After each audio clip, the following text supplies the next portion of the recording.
Winfield to your fantasy lineup. Let's go! Bringing the lockdown, dropping bombs.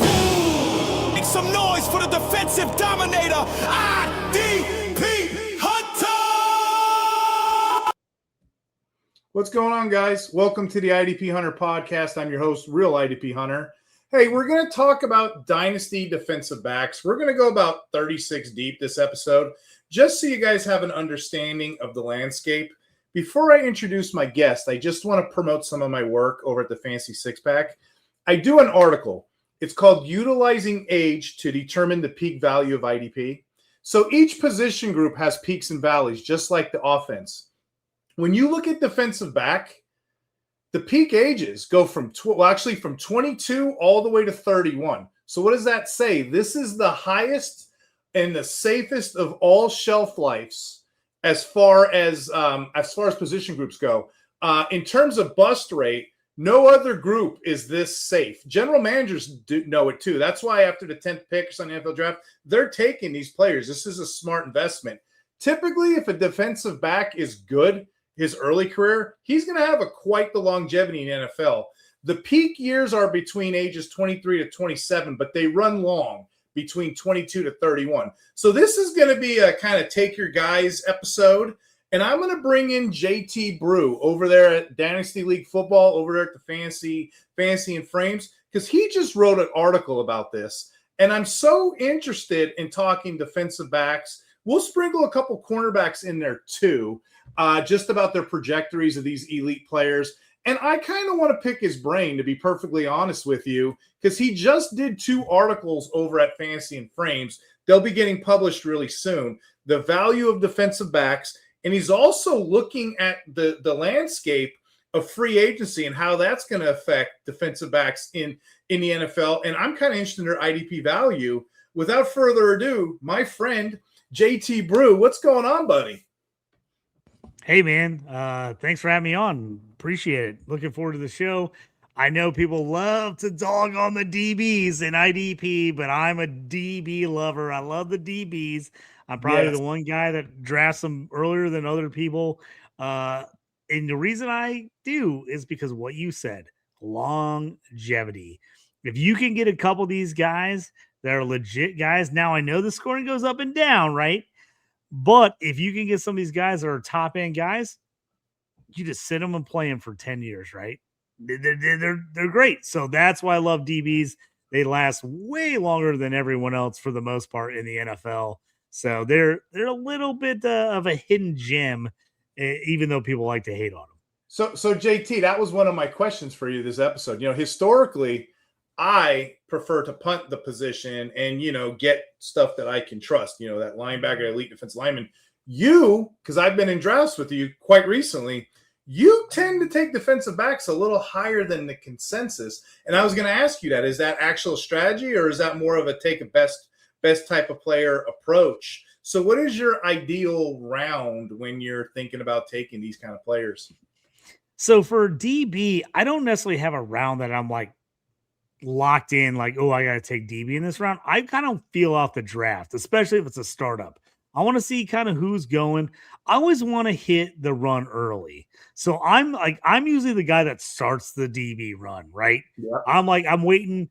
I've got this linebacker, this D end I want. I've got 4 or 5 or 6 of them in my queue. If all those guys end up going before it gets back to me, before I go I'm tearing way down at DN or tearing way down at linebacker from the guys I wanted. If I have DBs that I really like, I'm just going to take those guys instead. Lock those guys in. Then in my mind, if I get 2 or 3 legit starters early, now I can punt the position till really late, right? Now I can start seeing what linebackers fall, what defensive ends fall, and go from there. And then I go, well, I don't need to reach for DB now. I'll just wait and take either guys really late or look at the waiver wire once the season gets going. So for those on Spotify, welcome in. For those on iHeartRadio, Apple Podcasts, come on over to YouTube. Check it out. I'm talking with JT Brew, host of Fantasy and Frames, Shoot the Gap. And he's on the Dynasty League Football. This guy knows defensive back. So I couldn't think of a better person to do this episode with. Over on the Fantasy and Frames, we have articles. We have tons and tons of content, great rankings. JT has 2 articles being published, and that's what I've been doing while you were talking, JT. I got the site up, and I'm just showing the audience some of these great articles we have. I'm kind of interested in some of your takes. So I'm going to ask you a 2-part question, JT. Obviously what inspired you to write these articles, and I kind of want to sneak peek. Maybe we can give the audience, in your opinion, do any of these upcoming free agent players, new teams, do any of those in your article coming out, are they going to crack the top 25? How about the top 10?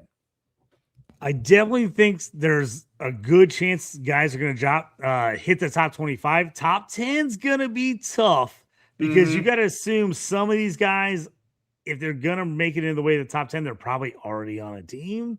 So what I did is I wrote a linebacker value and a defensive back value as far as like who might be out there either on the waiver wire or a guy that's maybe undervalued where you could go trade for him. So that's the 2 articles I got coming out. And there's a couple guys out there, I have to tell you, I had to bite my lip a little bit.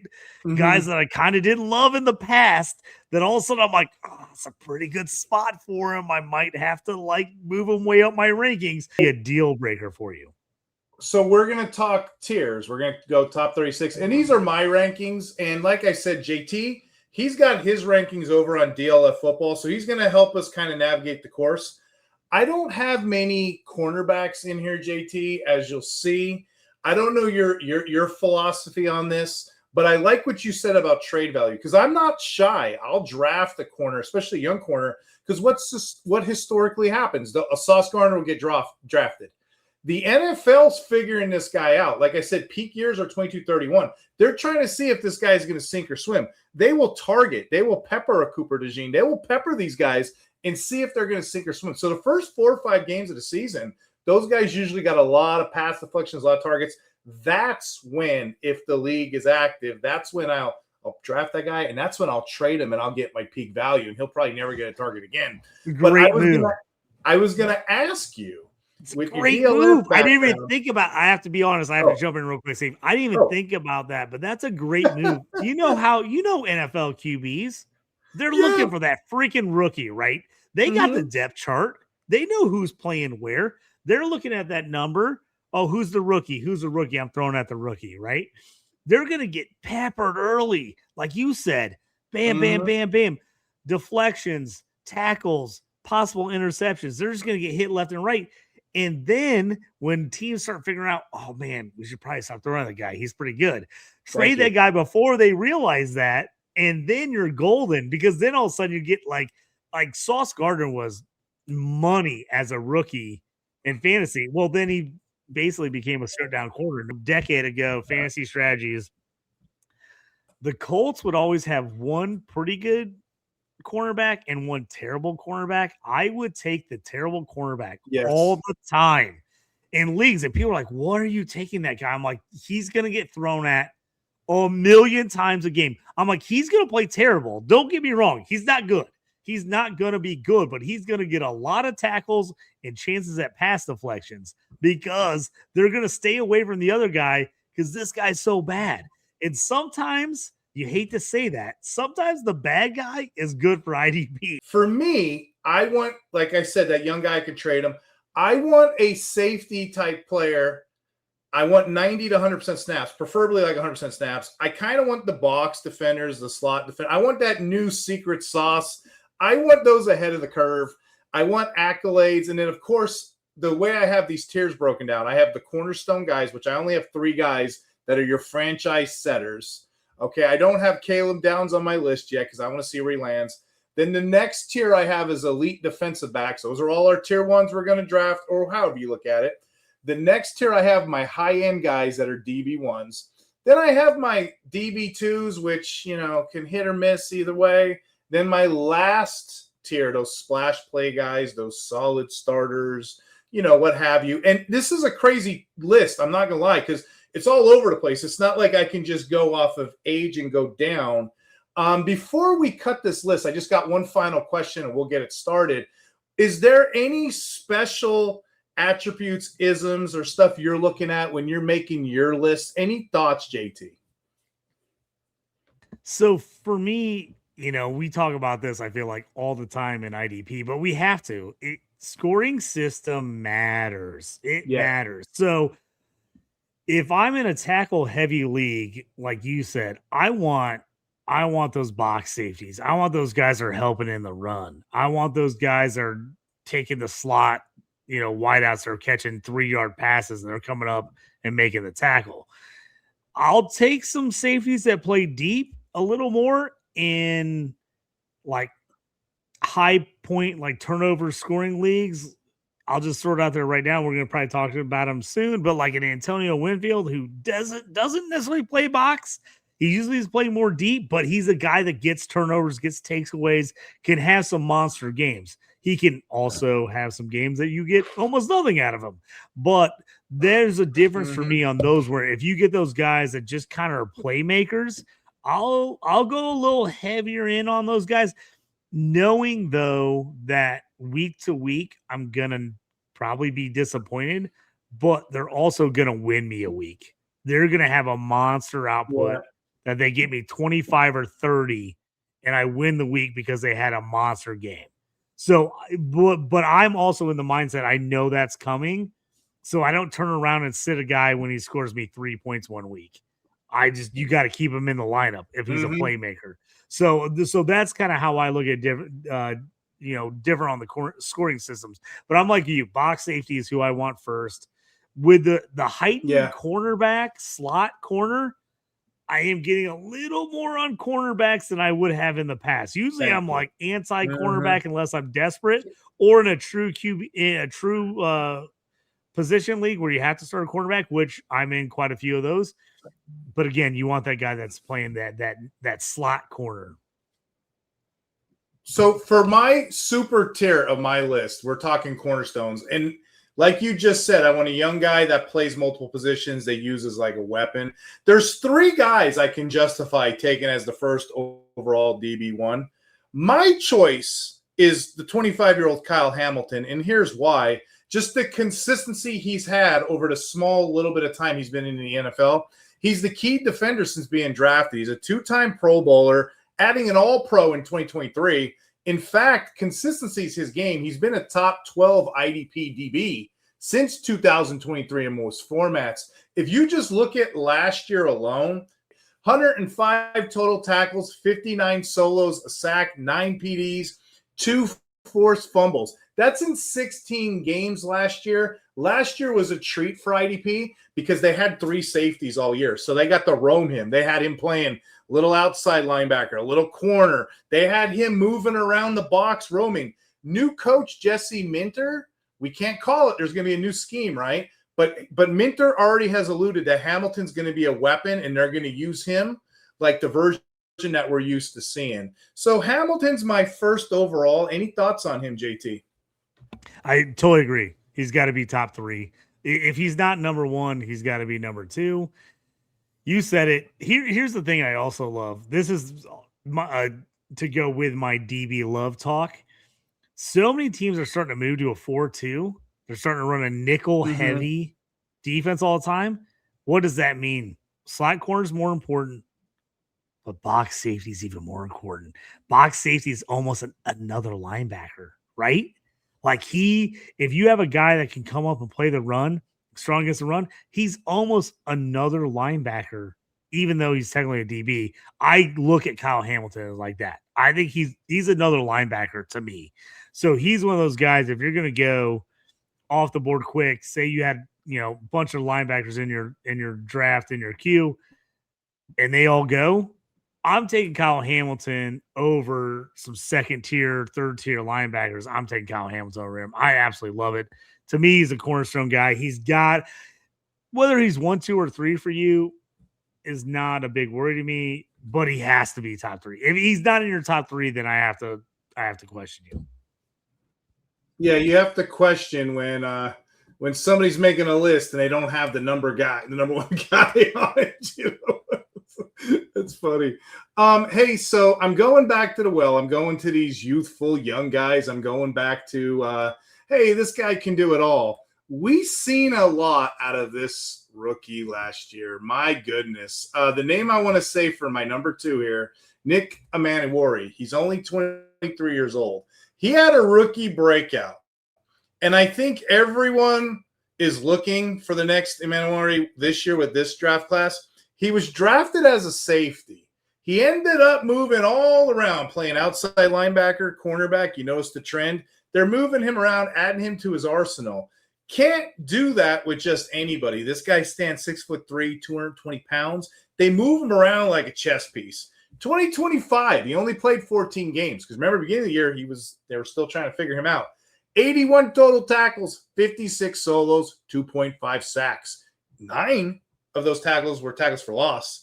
11 pass deflections, 1 interception. He's one of the younger players on this list with high upside, a clear dynasty number 1. Now, also, Witherspoon, who we both like pretty high, he had a full-time role in the slot. In the slot, they moved him out the outside just to give this guy more slot role. So he's going to be scary as a prospect moving forward. I came into last year raving about him coming in the draft, and I told everybody, I was like, I don't know if you've watched this guy, but this guy is an absolute athletic freak. If he can get playing time early, wasn't against him. They were trying to figure out how to use him. But also, the Seahawks had probably the most loaded defensive back group in the NFL last year. You know what I'm saying? Dude, I mean, you got Weatherspoon, you got him, you got Love, you got Reek Woolen. I mean, they were loaded. They were loaded in the secondary. It also, so I love Emmanwori. It does hurt Devin Witherspoon, which I love. ILL, my Illini guy. Yes. I love Witherspoon, but he did get pushed to the outside from the slot corner because they were so loaded everywhere else. They're like, man, we got to play 3 safeties, and they obviously not taking him off the field. They're like, you got to slide out and play wide now. It's gonna be though, real quick. Love is gone. Not Love is not gone, but Colby Young is gone. Kobe Bryant? So Kobe Bryant. Thank you. Sorry, why did I say Kobe Young? Kobe Bryant is gone. He's at the Bears now. So I think Love slides back to a little more free safety role. I think they play 3 safeties. Okay. I think Emmanwori moves in now that Bryant's gone. I think they slide back in Witherspoon to the slot corner role. I still like both of them. I think they're going to play I really do. Now, if they don't do this, you can come back and yell at me. But I think they're going to play a 3 over top of those guys and move them all around because they're so athletic. Every one of those guys could play slot corner, could play strong safety, could play deep safety. I really do think that's going to be an awesome, awesome group. Which is saying something. Now I have one more guy in this tier, JT. And if this was a redraft, this would be extremely high, but we're talking dynasty. I still consider Brian Branch, who's only 24 years old, right there with these guys. He is recovering from a torn Achilles, suffered the end of 2025. It was in December. If you keep up with those injuries, that's like an 8-10 month turnaround. So if you're doing the math on that, slow start to this season coming up, so he may not be my top guy redraft, but dynasty, he's in that top 3 conversation. He's been another top tier guy since he came into the NFL. What does he do? We're seeing a trend here with these guys. What does he do with these athletic guys? He plays the slot box hybrid role. Injuries this year hampered him down, but it's kind of sad because he only played 12 games. He was on a pace, 75 total tackles, 48 being solo, 2.5 sacks, 9 pass deflections in just 12 games. An injury-shortened season. We're all scratching our head here, JT. What if? What could have been? He would have easily eclipsed the 100-plus category. Career high tackle rate, what did he have? 109 tackles, 79 solos. What was that, a year ago? So the Lions scheme's going to have him all over the line of scrimmage. They're going to have him everywhere, provided he has a healthy recovery. But he's my number 3. What are your thoughts? Crazy thing is, Steve, we did not talk about our rankings beforehand. I had no idea who you had. All three of those guys are my top three. It's funner. They're this all my way. top three. I actually have Branch currently one spot ahead of Amanwore just because what he's already done. But to me, I don't know it's that big a difference. He's second or third. But I totally agree with you on Branch. Him coming out, I listened to Nick Saban talk about him when he was coming out of the draft, and I was like, oh, this guy's going to be awesome. Like, he was like, I mean, Nick Saban, who's the DB guru, was like, this guy is special. He can do anything. And I remember draft talk coming in was like, well, is he a slot corner? Is he a box safety? Is he a deep safety? And I just remember somebody asking Saban that, and he was like, he can be whatever you want him to be. It doesn't matter. You tell him to do something, he's going to be awesome at it. And I was like, sold, like I'm in on this guy. Like he's going to be awesome. So I was all over Branch. I have him in a bunch of leagues. The injury. So here's the thing is, this is when I like to pounce, right? Injury laden, something happened. Is somebody else going to be off of them because they're like, injury. Now I'm worried. Can I go get him? For redraft, you're hoping that really pushes him down. Now, I wouldn't go grab him real high in a redraft because of the injury, but if he slips, I'm in. Now, yes, Dynasty, I'll shake the tires a little bit on him. I'll ask if somebody's love with him or they're ready to move him. Because you get guys in leagues like, they don't care about DBs, right? So I'm like, I'll give you a second tier linebacker. Like, you usually can't get a 1-for-1 on IDP. It almost never happens. I always tell these people, don't even try 1-for-1s. It never happens.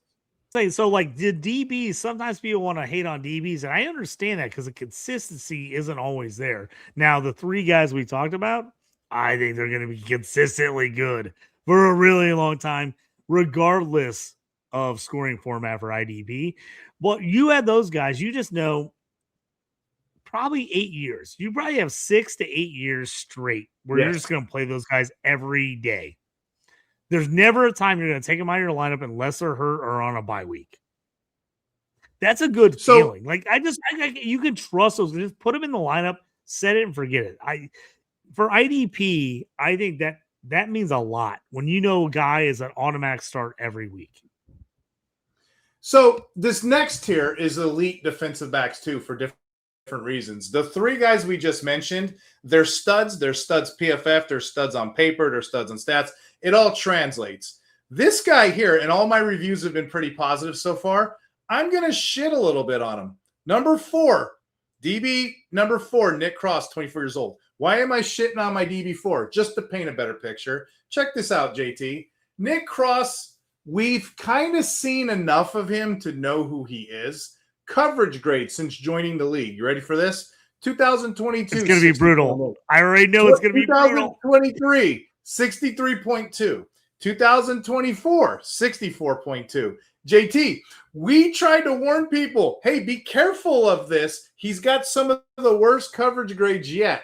To even put it on a career arc, this is last year, 78th he ranked in coverage against out of 98 total safeties. He was 78th. His coverage grade last year, you ready for this, was the worst, 50.4 he's ever done. So why do we have him this high? You already know. You're dying to jump in here because here's life's irony. At this position, you can suck and you can be such a liability in coverage that teams have to scheme you and put you just like the players above at that unique line of scrimmage, and you become a fourth linebacker. He's a volume king is what he is, and he's a rising playmaker. 2025 alone, 120 tackles, 72 being solo. Back-to-back strong seasons as a DB2, DB3 range. We're just looking at tackles. In Washington, that aggressive system, because I have no idea, Bobby Wagner's not there no more. Cross offers that durability, high floor, every down ability. They're going to play him the same exact way. Like I said, some people, you already know their tells if you're playing poker. You got your poker face on. You already know who Nick Cross is. And in our scoring, that's kind of a cheat code. He's a tackle volume-based player. Without further ado, I know this is one of the more polarizing players you like to talk about. What do you think about Nick Cross? As a Colts season ticket holder, I have seen all of Nick Cross. So here's the thing with Nick Cross.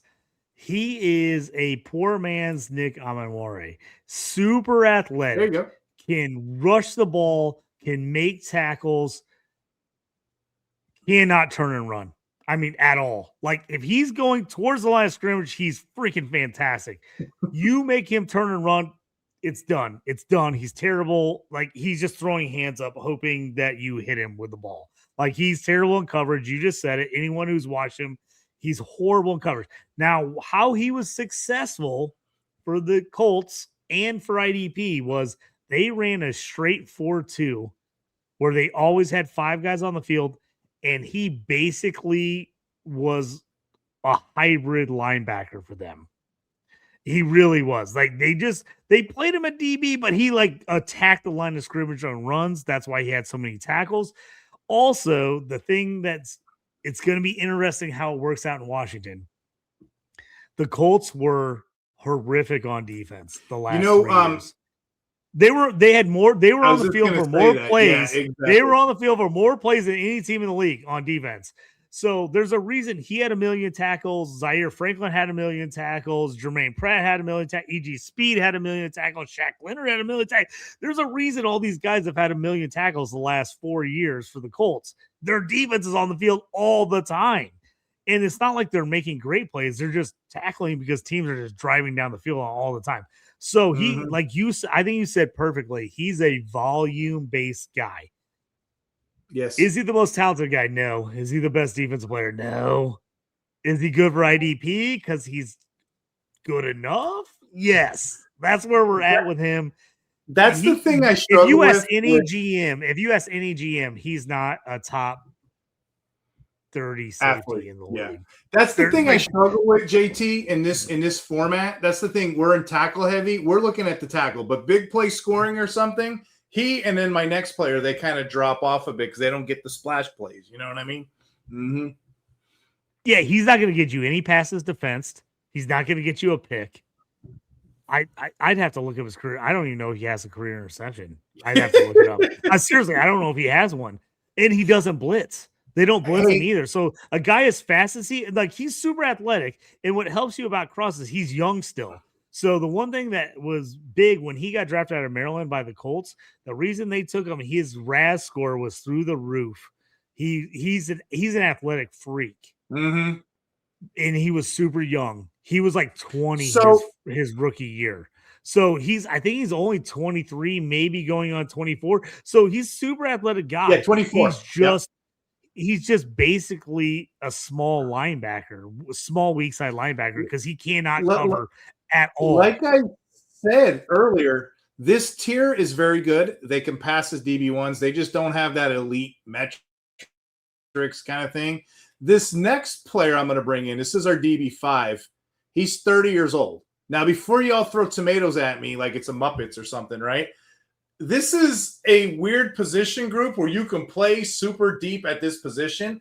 If you're drafting DB5 Buda Baker, the Cardinals, right? If you're drafting him, just know your team's kind of sort of in a win now kind of buy window. He's one of those older players, but what he offers you, he's a tackle machine with durability, 6 100-plus seasons, 3 of those in the last 4 years. He delivers that high productivity. He'll get moved around in drafts if you're watching because big play scoring, they have him a lot lower. He doesn't get a lot of splash plays. 10 sacks, 7 forced fumbles, 8 interceptions, 7 sacks over an 8-year career. That's got kind of 1 per season. But what makes Baker unique is the tackle ability and the ability that they do pass rush him from time to time.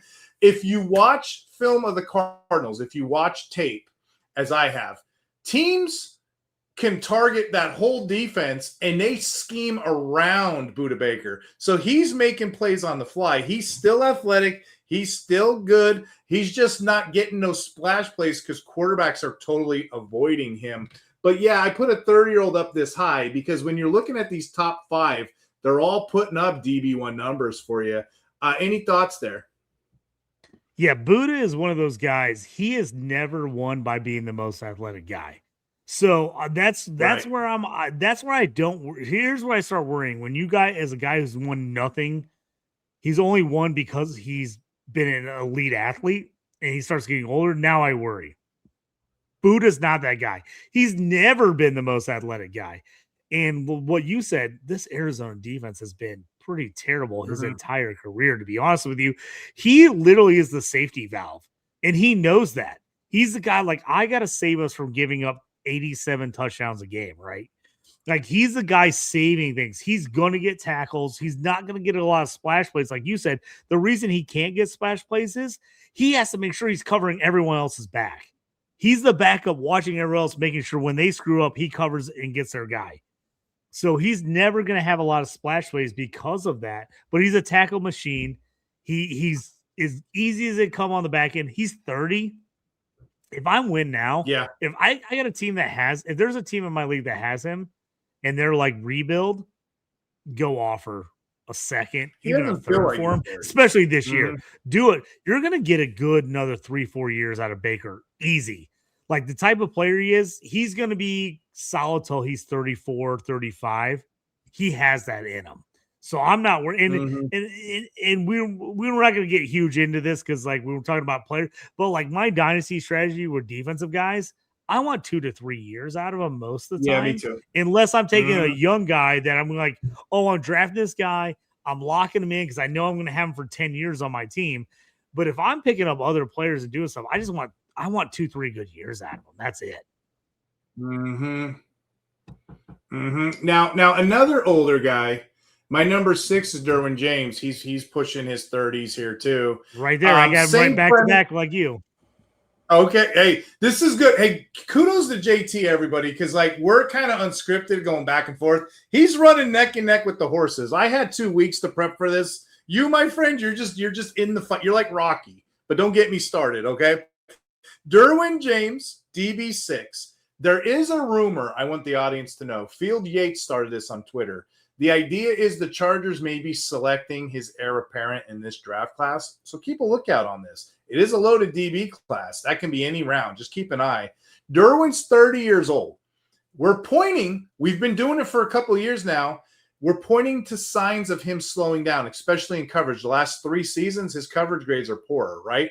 Actually, JT, I was on a show with him. He said that. He's like, hey, Gilman, back at the time, Gilman was out producing him. I remember that. But then all of a sudden, he reemerged as a late career player with a slight scheme shift. They've been putting him on the slot side. They've been letting him blitz a lot more. So he's getting his tackle play, his splash plays back. In the last couple of years, because of that shift, he was named a 2-time All-Pro AP second team for the last 2 seasons. This is the time when people were saying to fade him. The last 2 years have been some of his better seasons, and this is a renaissance because of the scheme change. He's playing a lot more slot corner now, blitzing off the side. Teams are on notice, and they're using him in a different way. So his profile's different than it was in his early career. James played 351 plays from the slot last year. That was in 2024, excuse me. And he played 351 last year. So that's a whole lot of slot play in the last 2 years. That role change has helped him elevate his game. Now, here's what's interesting, JT. This is what I want to tell you. Remember we kept talking how his coverage grades got poor in the last 3 years? Well, guess what? Because of the scheme change, QBs aren't really passing against him much lately. His coverage grades actually got better on PFF. Last year was an 81.2 overall, and his QB passer rating was 68.4. So he's actually I'm geeked out about this. You can tell his scheme change actually helped him with the coverage. So, I guess my last point I want to make here, if you're drafting James, much like the 2 players in front of him, just know the scheme change helps him be a volume-based player, much like we said about Nick Cross. And if you're drafting James, just know he's an older player, so you're in a win now kind of 2-year window, much like the Buda Bakers before him. So I just thought that was a good transition point on Derwin James compared to the other 2 players. Any thoughts on Derwin? I think you nailed it. Him moving to the slot has helped him because now he doesn't have deep safety worries. And now he's playing everything in front of him. Well, he's a seasoned pro. He reads quarterbacks. He reads it quick. He can make a move and make a great play on a slot guy running out, running in, running a quick whip, a comeback. He's all over those plays because he knows that. And now he has everything in front of him playing the slot, right? As opposed to like worrying about deep. I think it's just helped him. Like, I think the scheme change has absolutely helped him. I think they're going to take a safety. Thieneman, and I know we're not talking about rookies. I think Thieneman from Oregon is a guy that's got to be on the radar in the first round for the Chargers to possibly be that safety guy. But I actually think James moving to more of the slot helps him. It's almost like what the Colts did with Kenny Moore. When he was like kind of playing outside corner, he wasn't super fast. They eventually moved him to inside corner and like the slot, and he was so much better than slot because he could read and react, and he's not super fast. He can't keep up with those guys running deep routes, but he can read guys in front. I think you're right. Scheme change has absolutely helped James. Huge. He's a different type of player, but them letting him rush and do some of that, I still like him. I still have him high there. I still think the injuries have scared people away because he had a couple of bad years with injuries, but he's been really solid the last 2 years. I think people forget about it. Like, they're still thinking like, remember he was hurt? I'm like, he hasn't really been hurt in 2 years. He's been pretty good. And right. I actually think the slot is the play for him. I think it's a smart move by the Chargers. It's not the same move, but it reminds me when Rod Woodson moved from outside corner to like box safety. And all of a sudden you're like, oh, he got another 6 years out of his career after that. Because he was like the most athletic dude ever. And he got older. And he's like, I still can read. I still know stuff. Like, that's why I feel like Buka Baker and Derwin James, even though they're both 30, pushing 30, in the right system, these guys got another 4 good years left, easy. So just to recap, DB1, Kyle Hamilton, DB2, Emmanuel Ori, DB3, Brian Branch, DB4, Nick Cross, DB5, Buda Baker, DB6, Derwin James. We're going to do 2 players, and I'm going to kind of put you on the spot, JT. And you were already alluding to it. That's what's funny because we're vibing over here. I have back-to-back in no order. So I'm kind of curious which one you value more. Same team. I got Antoine Winfield in one hand. I got Tykee Smith in the other. How do you see these guys, and how would you place them? Man, it's a great call. I have both these guys. I have both these guys in my top 10. The question is, here's the thing. Tackle league, I'm probably taking Tykee just a hair higher. Yeah. In big play league, I'm taking Antoine Winfield. He just seems to make plays. Now, he's been a question mark because he was like clearly a free safety, deep safety early in his career. Then they kind of started letting him move around, adjust, play a little bit of everything. And then they kind of moved him back to deep safety again. And so I still like Winfield. He helped me win a championship. Like, I think it was 2 years ago when he was like the number 1 DB in the league. Just ridiculous, like, fumble recoveries, forced fumbles, interception, returns. He just had a great year. So I still love him for that. So I always have a soft spot in my heart for him. I think both those guys I agree. Are right next to each Smith other. Smith is more of your tackle. Winfield's more of your splash play. That's where it gets a little bit harder for me. That's the switch for me. I would take either one depending on your league scoring. Tykee and tackle heavy, big play. I'm going Winfield because he just seems to always be that guy that comes up. Again, Winfield's that guy. He might score you 3 points, every third week, but he's going to get you a 25-point game and win you a week. So at DB9, at some point we have to uncork the CB bottle because we're just hitting all these safeties. I have Devin Witherspoon, couple spots down that I used to. He's 24 years old. But the case for Devin Witherspoon is he's a young prospect with the tackle upside. He had 72 total tackles last year, 48 being solo. Couple splash here and there, a 7 pass deflection, half a sack, interception. But he only played 12 games. that was the thing. He got hurt early on, which opened the door for Emmanuel. But you just don't see that out of corners. The coverage skills, the youth, the Seahawks secondary scheme, it just totally fits all these guys. So we're in that tier territory where, we start looking at other positions or what have you. But yeah, DB9, Devin Witherspoon, you usually see him go in drafts around that point too when people are building. And I'm sure in cornerback required leagues, he's going to go higher. But I got him DB9. Any thoughts there? Devin Witherspoon is one of my favorite players. He's another Illinois guy. Absolutely freaking love him. Dude, 0-star recruit, didn't play high school till his junior year of high school, went the junior college route, came to Illinois, and was an absolute freaking dog at Illinois. Here's the thing about cornerbacks. Why you don't want them is they don't want to tackle, right? Nah, not Devin Witherspoon. He wants to hit you in the jaw. Like he wants to come up and hit you. This guy is legit. I'm telling you, I think the Kobe Bryant move is going to be huge.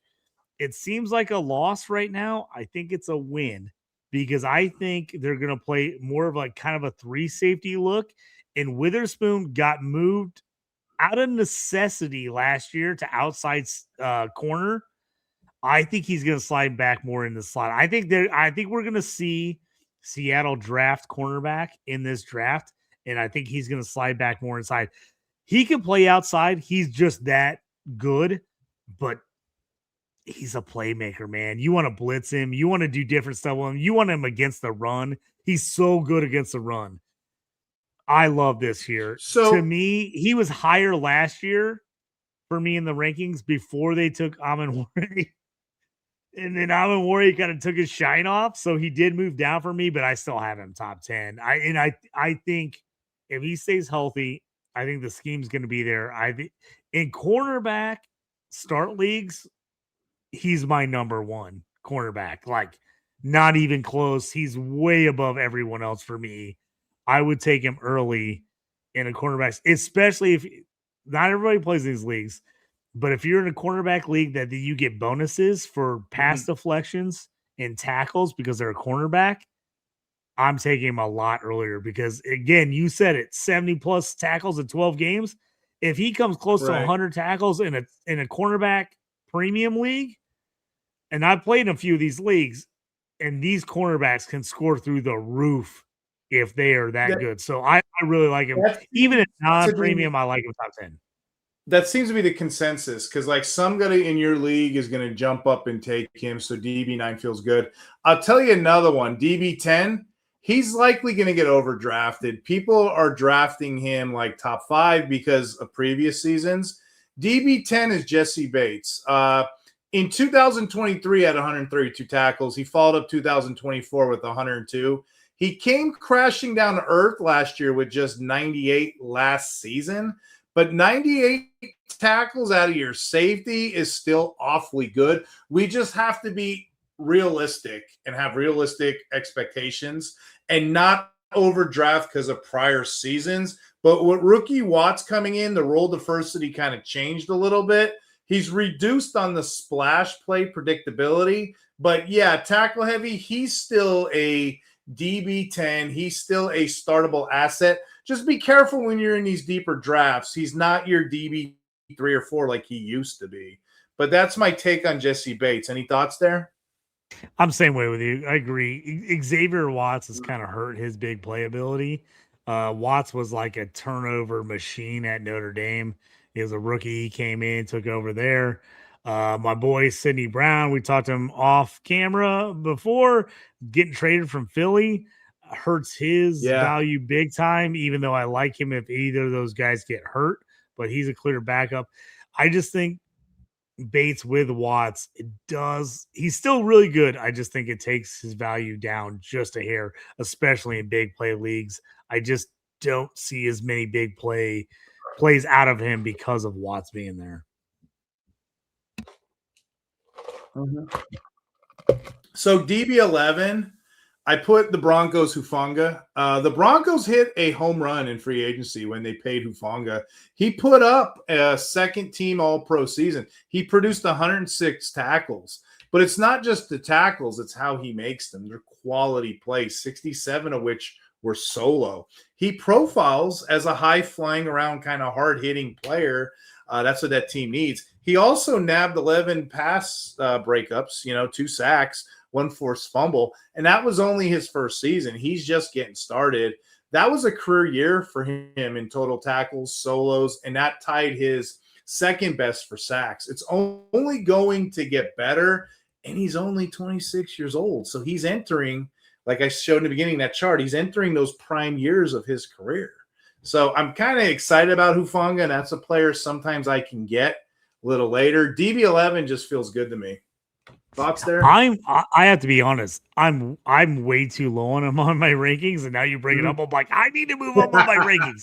I loved him with the Niners, and he got those injuries, and then he went to Denver. And originally, you're like, God, Denver had such a deep DB group, right? So you're like, where does he fit in? Like, is he going to be the guy? Like, can you make him? He proved himself last year. So if you had him and held him all the way through the injuries for San Francisco and everything, congratulations, you're crushing it now. He's going to be hard to get. I do like him a ton. I think it's a really good spot.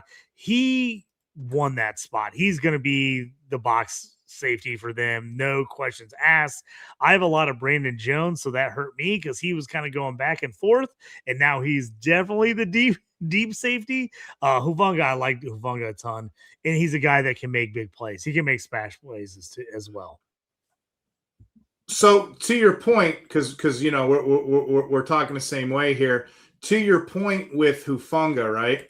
There's a couple players coming up that'll probably get drafted before him, but I would rather take him. So this is one of those sneak moves that you can do now in the offseason, because the next couple players that I'm going to mention, this is a tier. We're talking about DB 12, 13, 14. This is a tier coming up that's predicated on the success of how the team scheme wants to play them and how these players are deployed. So I got Hufanga a little higher than these guys. So it might be a good cheat code to move him up because we don't know how this is going to shake out. We're going to talk DB12, Quentin Lake. He's been a top tier guy. He just re-signed. That's great. Why am I hesitant? Why do I have questions? First question, coming off an injury. Looked incredibly productive, though, when healthy, right? 10 games before he suffered the injury. He had 61 tackles out of that slot role, which we like. 10 passes defended, 1 interception, a sack. Played 100% of snaps when he was in there. To know Lake, you have to look at that breakout year before when he had the 111 tackles, 74 of which were solos. Crazy, right? That's a great guy to have as your DB12. But let's pump the brakes just a little bit. This is 1, 2, 3 scoring. It all predicates where they're going to play him. We've seen him play free before.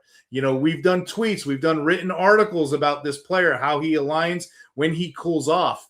I don't know where he plays because they just signed another player, Chiefs defender, Trent McDuffie. Guess where he excels? In the slot role too. So this is a placeholder ranking for me right now because I don't know how both players are going to play on this team, and I don't know how the scheme is going to unfold.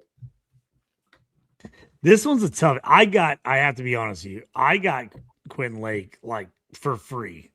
Like 2 years ago. I was picking him up like 2 years ago and getting him like everywhere off the waiver wire for nothing. And I feel like I got an absolute steal. So now it's like, now I got to go in and pick him up. I do think he's worth that high. So here's the biggest thing about the Rams. This is the toughie, right?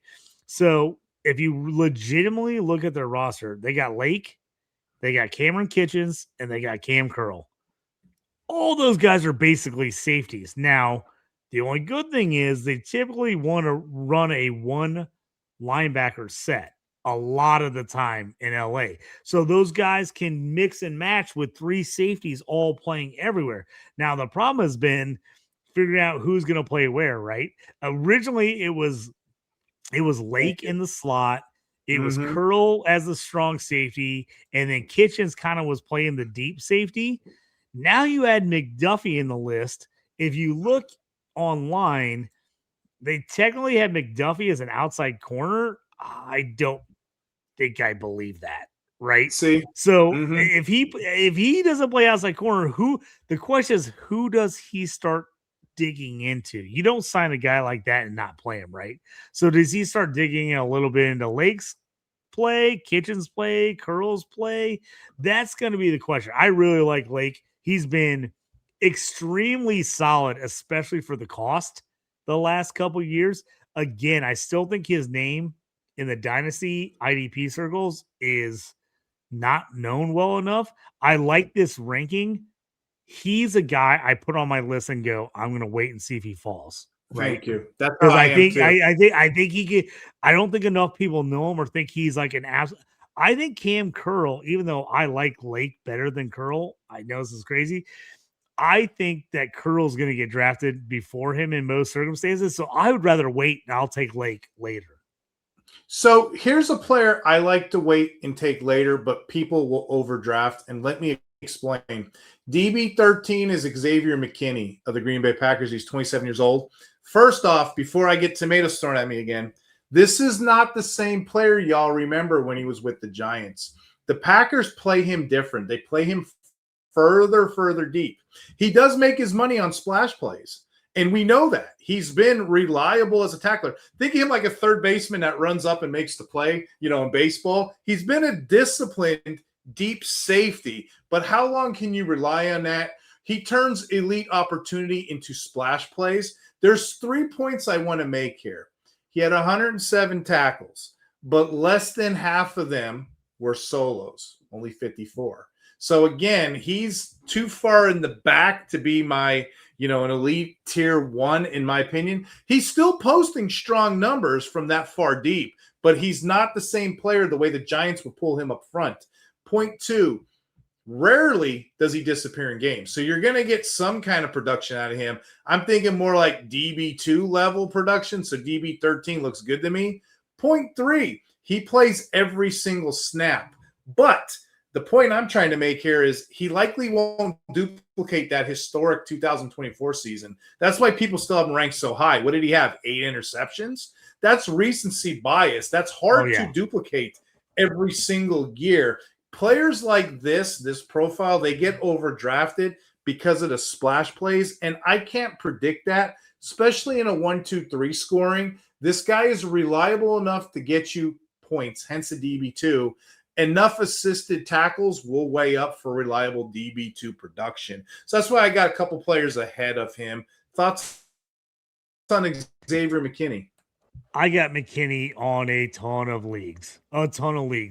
And like you said, he's the just put him in the lineup every week. You know that there's going to be weeks you're not going to get a lot out of him, but you know you're going to get something out of him. He's super reliable to get you at least 6, 7, 8 points, 10 points, gets that big pick 6, or, has a couple games where he crushes it. Oh, now he's getting me 18 points.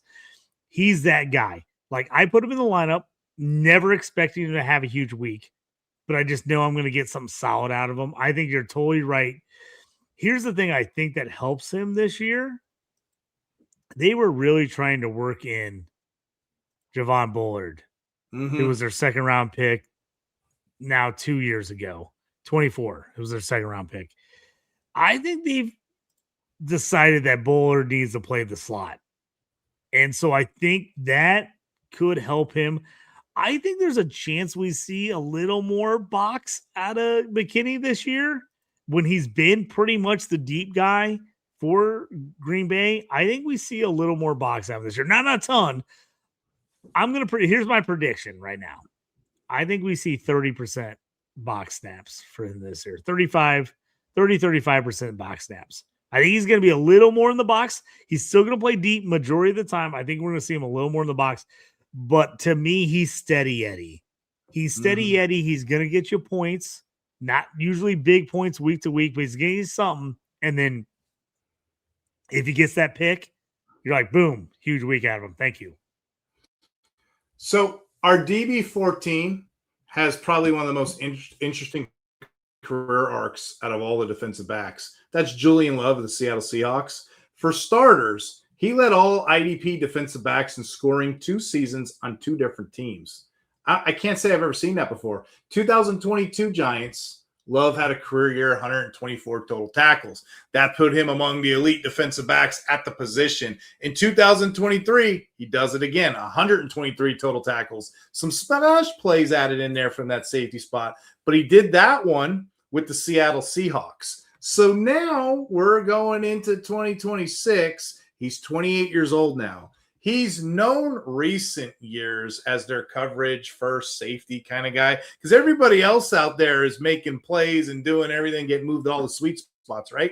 But I mean, he's still like he's the third Seattle Seahawks safety listed on this list that you alluded to. You know, we're only 13 players deep, 14 players deep. So in some aspects, he has to cover a lot of ground where the other players get the slot snap, the sleep snap role. He's still a productive player. His athleticism alone, my point stands here. He's a worthy DB2, DB3 type for most weeks. So that's why I got him here. So that's Julian Love, and I got him at DB14. Any thoughts there? I always feel like he's one of the most underrated DBs every year. Every week. I look at him in drafts and I'm like, he just keeps dropping and dropping and dropping. And you're like, okay, we have 3 DBs for Seattle in the top 15. Like, is that serious? I do think it's serious, though. They're good. And I think all those guys make play. Love is just one of those guys, even though he's finished as high as he has a couple of times, I don't think people really believe it. You know what I mean? It's just he's one of those guys you're like, he was that high, he was that good. Like, okay, oh, sure, somebody's not gonna steal his job. Okay, like I think he's in the mix. Yeah. It's just to me, he's a guy that always seems to drop in drafts, and I'm always staring at him. I'm like, ooh, should I go this round? Should I wait 2 more rounds? Like, is nobody else gonna take him? I'll just wait another round. He feels like that guy every time I'm in a draft. He's in my queue. He's there, and I'm like, I see everybody skipping him, and I'm like, ooh. How long are they going to skip him? Should I skip 2 and then like wait another 2 rounds and then take him? But he's super solid. I think that Seattle defense is going to be really good. Like I said, I think they're going to really intermix those guys, and get crazy. I don't think any of those guys are going to be like. I really would be surprised if any one of those DBs plays 75% deep. I really would. I think those guys are going to really mix in 60-40. A lot of different stuff where they're kind of moving guys around. Because as a defensive coach, as I've been a defensive coordinator most of my life, when you have that much athleticism in the secondary, you just feel like it's an open book. I can do so much stuff. You feel like, oh, this guy can move. He can do this. I can blitz this guy and move this guy back because he's so athletic. It doesn't matter. I just feel like there's so much more stuff you can do. And coming off a Super Bowl win, I just feel like the Seahawks are going to break out some stuff on defense. I really do. Yeah. Again, he's just such a good high flying player. You can't really go wrong with him at that ranking. DB 14, and we had him at. Yeah. Hey, so my DB 15, this is, I think, a sleeper. This is a guy I'm looking at just for his high upside. He's going on a sophomore year. He only had a rookie year. I have Malachi Starks probably a little higher at DB 15 than most. He's young. He's recent. He's got that Georgia pedigree. He was taken in 1.27. So the team has thoughts for him. People were debating early on in the year, as you alluded to, who's going to be the top rookie DB, him or Emanuwari. The scheme, it was actually working out. They both were doing pretty well. But then the scheme change happened for the Ravens. And he ended up being the one to draw the smaller straw. He was playing a lot more deep. He was playing a lot more deep in coverage, which kind of, people had to fade him a little bit last year as a rookie. But he proved 2 things. He proved reliability with everyone getting injured around him. He started 15 out of 17 games as a rookie. You don't just see that out of a rookie most times. In fact, he played over 1,000 snaps. And then, point 2, he's a quick study. Starks ended up with 84 tackles, 2 interceptions. Why I got him so high, this is more of just me thinking with this new scheme coming in. It's the fact that the free safety deep role isn't set in stone. Alani Gilman left, and so did Ardarius Washington in free agency.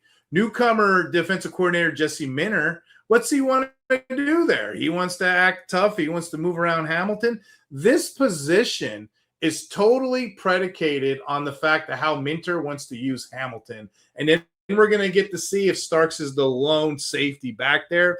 But with Starks being a second defensive back, promising rookie from last year, he's dependable here. And I think out of anybody on our lists that people probably aren't talking about, he's probably going to be an early season breakout next year if the dice rolls that way. And again, we're 15 defensive backs kind of deep now. We're talking about Dynasty. We're talking about 1, 2, 3. I like my chances here. Some of my guys are a little more risky moving forward, but I like my chances here. It's certainly at least possible. I agree. I have him at 15. I just looked at my list. He's 15 on my list. I do have him 15. Here's the deal is there's going to be some guys that outscore him this year, and just be 100% aware of that. He's going to get outscored by probably 5 to 10 guys behind him on this list this season. But what you got to thought, we're talking Dynasty, folks. He's 22. Nice. Elite talent. He's going to be in the mix. And again, to me, he is a younger Xavier McKinney. He's a guy that even though he's playing deep most of the time, he's going to make plays. He's going to get picks. He's going to get tackles. He's on a solid defense. I like him. I know we always say, I want the box safety. I want the box safety. I want the box safety. He's one of the few guys right with McKinney that I'm willing to take them higher, even though they're technically the deep safety. I'm willing to take them higher because I just believe in the talent. And again, like McKinney, is he going to be awesome every week? No, but he's going to be solid.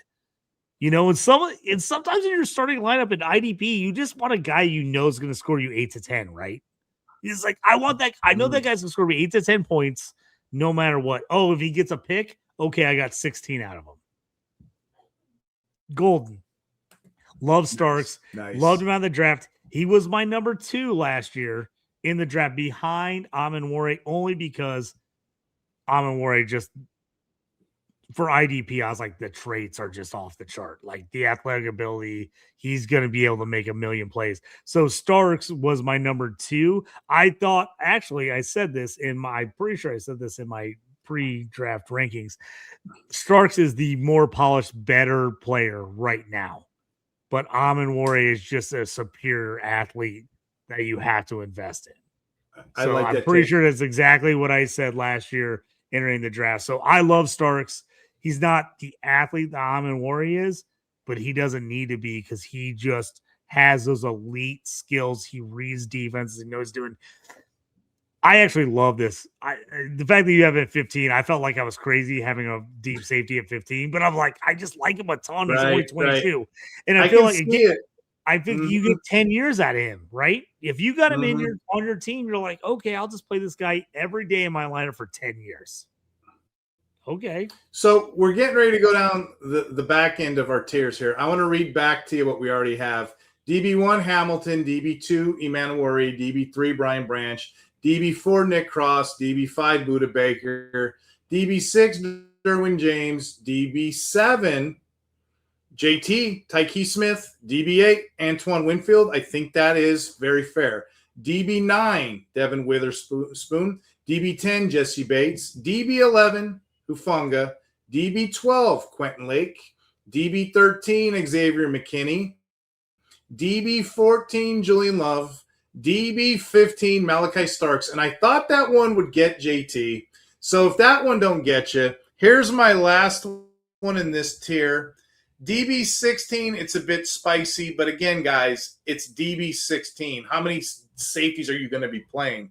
I'm going back to the well here. DB16, Tyler Nubin of the Giants. Let's talk about this. Nubin was 47th I literally was going to say, if you didn't say Tyler Nubin, I was going to have to bring it up after you said this. I was like, the one guy you missed that I have in my top 15 is Tyler Nubin. Oh, that's funny.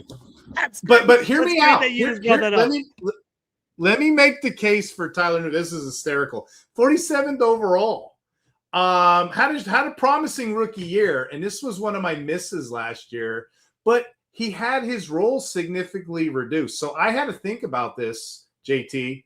For starters, a large part of that, his game showed a lot of tackling angles, and he was struggling to fill the backside gaps.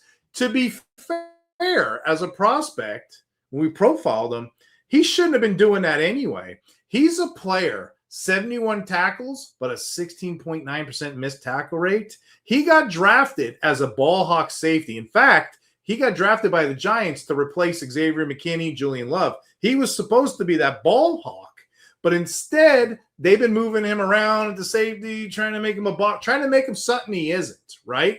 Getting him out of position and miscast has dramatically kind of sort of hurt him. So this is an all-time buy for him because he's a young athletic player. But so far during his career for a ball hawk, he only has 2 passes defended and 0 interceptions. Are you kidding me? So that needs to dramatically change. The scheme is going to change in favor of him. You're not just going to see him ride the bench or continue to play like that. It's rumored the Giants are going after a linebacker, i.e. Sonny Styles, so he won't have to do that much longer. We like him as more of that ball hawk kind of defender, and I like to see what he's going to do moving up the rankings. Young Giants defender. He can play the box role now. I just don't want him going down there playing too far. But solid production in 2024, 2025, both reliable as an elite athlete, young, youthful combo. Some people have him in the top 10. I have him as a top 16. I think 16 is a solid floor. Questionable ceiling time to time. I'd agree with that. But this is a player that I want if I'm building a dynasty team. I'm glad you're excited about this one because I wasn't sure if we were going to land together on this. What are your thoughts? I actually have him higher than you. You're not going to believe this. I have him in my. Oh, wow. Okay. You got him. Here's why. Your top 10. The production has not been there yet. Okay. The production has not been there yet. But man, I watched a ton of him in college at Minnesota. He's a real deal. Mm-hmm. They've been jacking him around on defense. The Giants have been a mess, an absolute mess on defense. Here's the thing: is he's going to come in this year a full season with Javon Holland as the deep safety. So Javon Holland's going to be there. He should be playing the deep safety. That's his role. He's not a box guy. He needs to play deep. If they use Newman right, they use him in the correct way, and they don't have the strongest linebackers. Let's just be honest. They haven't miscast. And again, if we hit on one of these, which we both sort of agree, I'm shocked you have top 10. That's great. That's great news to me because I thought DB16 was a little spicy. So again, if we're right, we got a young prospect. I actually have him one spot ahead of McKinney. Okay. That's where and I love McKinney. Like, don't get me wrong. I love Xavier McKinney. I have him in a ton of leagues. But I just think if they actually put him in the box like they're supposed to this year, I think he's going to explode. So I think what you said, it's a buy window right now on Tyler Newman. I'm guessing most people that have him don't love him, kind of took him, thought, he's been like, okay. I would absolutely, actually, now that we're talking about this, I'm going to kick the tires on Tyler Newman in a ton of leagues. If I don't have him, I'm going to start asking for him because I do think it's a buy window for him because he hasn't hit his potential yet, but I still think it's there. I still think he's going to get there. JT, you got me thinking we need to do these more often because you got me geeked up over here. I want to get on my sleeper app and just start all these players. I'm like writing stuff down as we're talking. I'm like, oh, I got to move this guy up. I got to move this guy down. I was like, oh, I should ask for a trade. I'm like writing notes as we're doing the show. So the reason why I put those 16 guys ahead of this next tier, and I'm going to read this tier straight to you, and I got kind of a paragraph to sum up what I'm trying to do here. DB 17 to DB 25, they're a solid safety tier. They're all solid floor, but they don't have the consistent ceiling like I think the guys ahead of them do. So I'm just going to read you the list, and I'm going to explain my rationale here. DB 17, Shamari Connor, the Chiefs. DB 18, Deshaun Elliott. DB 19, Jalen Petrie. DB 20, Josh Metellus. DB 21, Jaquan Brisker. DB 22, Brandon Jones. DB 23, Jeremy Chin, already 28. I had to check that. DB24, Jordan Battle. DB25, Cameron Curl. All of these guys, JT, they all have those flashes of those 80, 110 tackle kind of seasons. Good playmakers, especially like the Petrie, the Metellus, the Briskers, the Battles, the Curls. In recent years, Chin and others, they kind of flagged me a little bit. They're at a 28, level.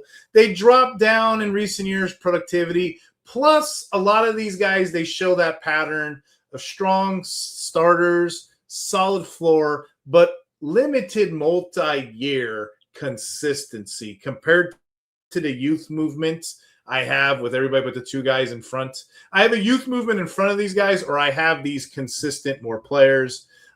You've seen it before. I only have a couple older guys on the list, but they've showed it to me. These guys tend to have me a year, and then they kind of go away, and they kind of fade, and they kind of go away. These are more like my later round draftable guys, but these are guys that show up at the end, and they disappear from time to time for various reasons. That's why I bring them lower in my dynasty. So, yeah, I have Connor, Elliott, Petrie, Metellus, Brisker, Jones, Chin, Battle, and Cameron Curl. Any thoughts on that tier? Any particular order? What do you think? I like those guys. As a Steelers fan, I got to talk about the Steelers guy. Deshaun Elliott was crushing before he got hurt. And you saw it on the Steelers defense. They were just throwing poop against the wall, right? Trying to figure out someone to replace him once he got hurt. They were making trades for Duggar. They're trading for who else do they trade for from the New England? They got Brisker now.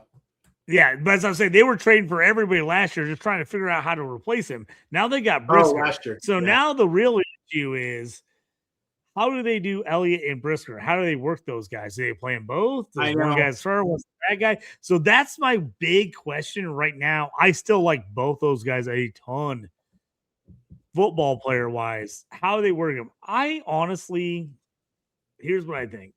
I think the Steelers start running more of a 4-2 with two strong safeties on the outside. I think they put Brisker and Elliott in.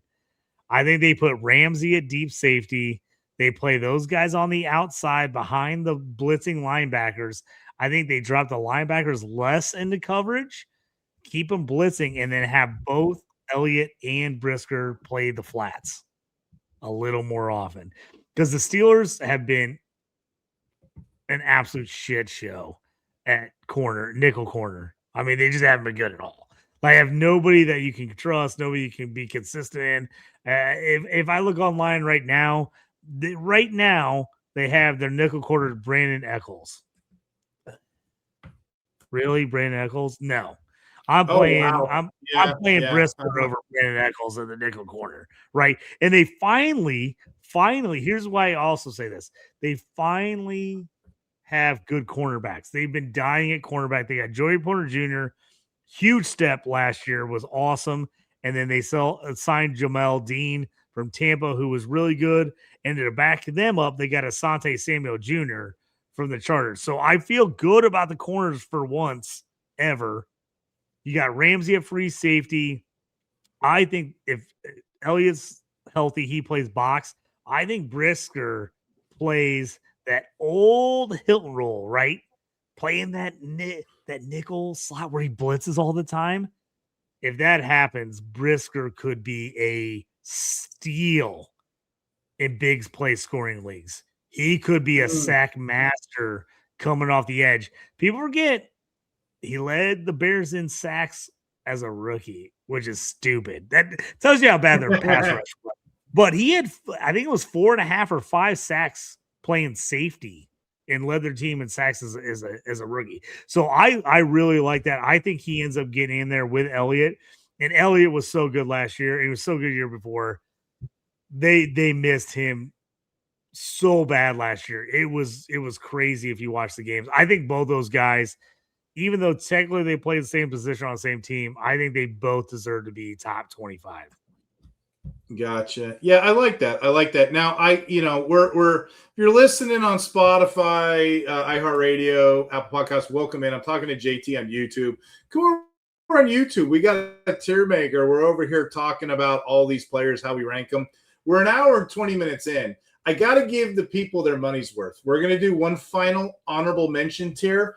I'm taking this to 36 because there's very few leagues that you're going to have more than 3 defensive back starters, but we're going to go honorable mention to DB 26 to 36. I want to give the people their money's worth. Here's my 10 honorable mentions that I like. I don't know how it's going to play out this year, but these are players you can get later in different concepts or platforms. DB 26, Cooper DeJean. That's your Eagles cornerback. That's his young coverage tackle prospect. Depending what format you're in, he'll go off, depending where you're at. Another player, DB 27, very promising, Xavier Watts. He's more of that ball hawk prospect. Both are younger players. DB 28, I'm going to want JT's thoughts in a minute. Jalen Thompson just signed with the Commanders in a new role. No idea how that shapes out. I'm pretty sure JT does. DB 29, Trevon Moehrig. At one time last year, he led the league in box snaps early last season, right? Heck, I know. I wrote the article, the box snap safety dance report, right? DB 30, Andrew Makuba. We talked about him online. Very steady player. DB 31, Kevin Winston. That might be a little too low. He's an incredible tackler. DB 32, Cole Bishop, 5-star college recruit prospect. Incredible prospect. He is buried so low in ADP on Sleeper right now. We need to see it. I will love to see it. DB 33, Kyle Duggar. I have no idea. He's still hanging around. DB 34 and 35. They've recently got promoted according to depth charts. Dadrian Taylor Demerson of the Cardinals. Look it up. He was promoted to safety. He's your starter now. I'm getting him late in drafts. Love him. DB 35, a little spicy. My boy Will Hulse loves this guy in the fantasy football Facebook page we got. Dante Trader, second-year player. He's a 2-star athlete, track and field. I think he was ranked 5th in track. Okay, he stands out right now as their starter. He's the ultimate dart throw because not too many people know this player. He has one big season. I can see him cracking up in the top 30, top 25. But yeah, that's a player nobody wants or nobody's looking at, rather. So just pay attention to the draft and see if anyone replaces him. DB 36, Reed Blankenship. This is a no idea kind of category for me because he's going to the Texans and there's a smorgasbord of different kind of players you can get. If you asked me, how about a dart throw outside of DB 36, I didn't mention Grant Delpit for a reason. Fool me once, shame on you. Fool me twice, shame on me. Grant Delpit, DB 37. Yeah, he's a star right now. Yeah, he'll get snaps. I'm so sick of Grant Delpit burning me and missing tackles. But what more do you want out of a DB3 plus player here? But yeah, I went 36 deep. I went 37 deep, to be honest. So we gave the audience what they wanted to hear. Any thoughts in that tier? Is there any players you really like? Just what are your overall general thoughts, JT? Yeah, I'll jump in here. I know we're coming up on hour 30, so I'll try to be quick, which is not my forte. Jalen Thompson coming to the Cowboys. No linebackers on this team. No linebackers. True. He's been playing next to Budda Baker. He's basically been playing deep safety. I think he's going to play the box for the Cowboys. I think I'm way higher on Jalen Thompson than a lot of people. And people just don't know the name. He is such a value right now. People don't think about him. So I'm all over Jalen Thompson going to the Cowboys from Arizona. I love that move there. Cooper DeJean, I still like him. I think, that we talked about a little bit. This Eagles secondary just seems to get points in IDP. I like him a lot. I do like Makuba. I will give people a little bit of a tidbit. In my article, I talk about Makuba a bunch. I think he's a steal right now. Injured last year as a rookie. Only played about half the year, was really solid, was in there. If you look at points per game, somebody's doing a draft, they're going to look up like, oh, what did they score last year, blah, blah, blah. He's going to be low because he only played 11 games, and he needs to jump way up after this season. So I love Makuba there. I agree with you. Dadrian Taylor Demerson, he's taking Thompson's spot. Here's what we got to remember. even the Buddha being like top 5 every year in DB scoring, Jalen Thompson is still like a top 15 guy, top 20 guy almost every year with Buddha. Now you get Taylor Demerson next to him. I got to assume he's going to be somewhere in that range. I really liked him. He was a guy I had highly ranked as a rookie. He went later in the draft than I would have thought he would have gone. To be honest with you, I thought he should have been a 3rd round pick. I think he was a 4th or a 5th rounder. I thought he should have went higher. So I have to tell you, I'm excited to see him get a full-time role in Arizona this year. So he's the guy I'm really high on. I know you said Delpit. I feel the exact same way about Delpit. He's a guy. He's a guy you put in your lineup. You don't love it. You hit that submit start button. You're like, a guy that I think is being slept on right now. And again, because this is free safety role and he got hurt last year, we forget this guy was amazing 2 years ago. Kirby Joseph, Detroit, plays the deep safety. He went defensive player of the year. I think he was 2 years ago. I mean, Kirby dude, people forget. Again, I know I feel like I'm just repeating myself. Another Illinois guy. The secondary has been fantastic there. And Branch is going to be hurt early on. Yep. Yeah. So I feel like, and here's my thing is, I always like a deep safety that plays next to an absolute stud box safety. Because you feel like they're worried about that guy making plays and they just chuck the ball up and then the deep safety just makes plays.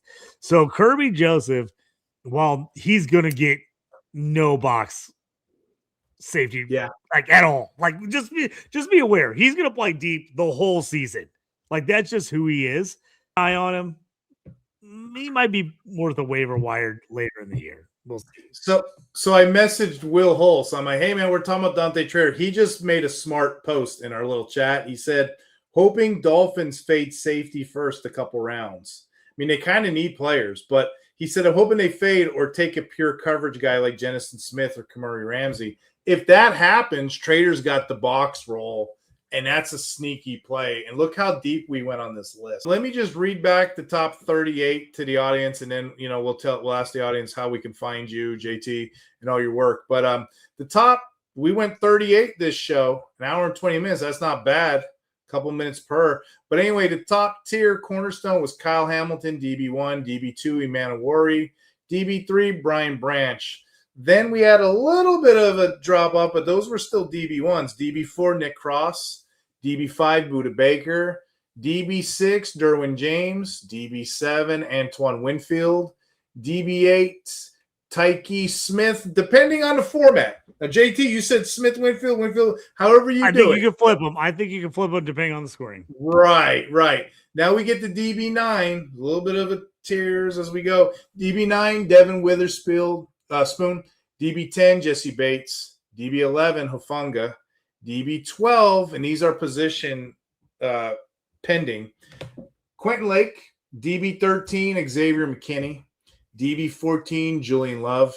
2 upstarts we think are going to rise given the right circumstance. DB15, Starks. DB16, Newbin. I put these guys all in the same category because, they're solid floor, not necessarily the highest ceiling. DB17, Jamari Connor. DB18, Deshaun Elliott. DB19, Jalen Petrie. DB20, Josh Metellus. DB21, Jaquan Brisker. DB22, Brandon Jones. DB23, Jeremy Chin. DB24, Jordan Battle. DB25, Cameron Curl. And our honorable mentions, platform-based, we got Cooper DeJean, DB26. Xavier Watts, DB27. DB28, Jalen Thompson. I think I'm sleeping there. DB29, Trevon Mooring. Andrew Makuba's next, followed by Kevin Winston, followed by Cole Bishop, followed by Kyle Duggar, followed by Darian Taylor, the Cardinals. Then we got Dante Trader, Reed Blankenship. We threw at DB36, Grant Delpit, and then DB38, courtesy of JT Brew. Smart pick here, Kirby James, especially because we don't know what's going on with Branch. No other show does this, JT. We went 32 deep in an hour and 30 minutes. I don't Kindly think tell this audience- most shows know 15 DBs, and we just went 36. Kindly tell this audience where they could find you, my friend. Yeah, you can find me Wednesday nights. We've been doing some Tuesday and Wednesday night shows on Fantasy and Frames. We've been doubling up leading up to the draft, but usually you can find us on Fantasy and Frames Wednesdays, Dynasty 365, Shoot the Gap. I do both those shows. We also do Fourth and Frames, which is our redraft. I'm not on that one all the time, but I jump in. You can always watch me on the first two shows and then stick around for that one if you're a redraft person. Also, I have my articles there on Fantasy and Frames. Look those up. My rankings are on DLF. If you're a DLF person, you have a subscription. I've been writing nonstop rookie prospect articles, all kinds of offensive stuff right now. But once the draft happens, I will be knocking out a ton of IDP content. Sweet. I have my top 25 IDP rookies right now on the site. So you can look at IDP rookies. Got that there. I'll do a combine.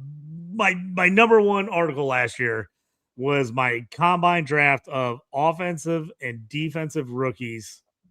I put together, I went 6-7 rounds deep.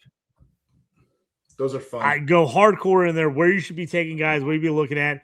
And usually, we talked about this earlier, usually IDP guys are a little bit later.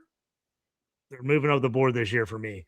Guys are moving up. I really like this IDP class, and I'm not pumped about this offensive class. I feel like it's safer to go IDP this year, so I am going to be pushing hard IDP people to take guys earlier in drafts, snake the guys that don't know.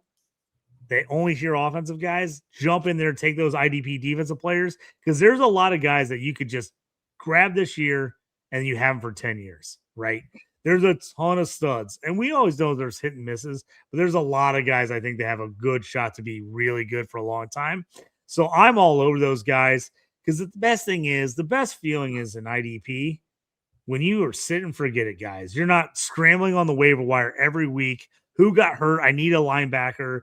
Oh, I got to get a DN. I'm scrambling to fill my lineup.